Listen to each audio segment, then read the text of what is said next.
Cette semaine, dans le Macronomètre, nous allons évaluer une nouvelle mesure du gouvernement qui permet de donner 100 000 € à un enfant, petit-enfant, arrière-petit-enfant, sans payer de droits de donation, avec une note de 5 sur 10.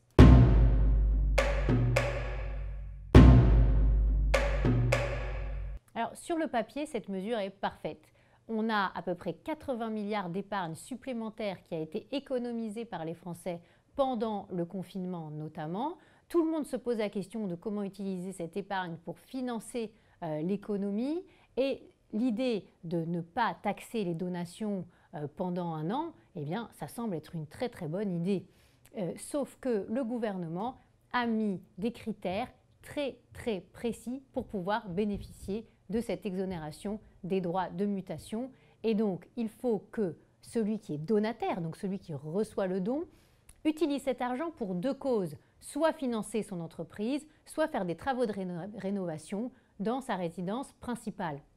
Alors pour son entreprise, il faut qu'il la dirige lui-même, il faut qu'il y ait les moins de 50 salariés, moins de 5 ans, qu'il n'ait jamais distribué de bénéfices. Donc ça fait beaucoup de critères qui font qu'il y aura très peu d'éligibles à la mesure. Et puis pour les travaux de rénovation, dans un appartement ou une maison, il faut que le donataire soit propriétaire, il ne faut pas que ce soit sa résidence secondaire, il faut que ce soit sa résidence principale.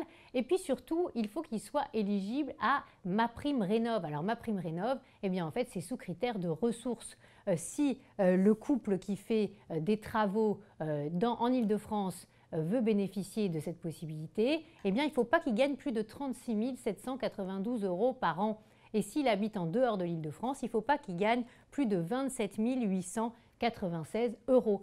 Ça veut dire qu'il y a énormément de critères pour pouvoir bénéficier de cette mesure, qu'elle va coûter très peu cher au Trésor. Bercy a bien fait son travail, a bien raboté le dispositif de tous les côtés, et on peut d'ores et déjà dire que son objectif, qui était que l'épargne circule entre les Français, eh bien en réalité ce ne sera pas le cas, et donc on est complètement en dehors de l'objectif.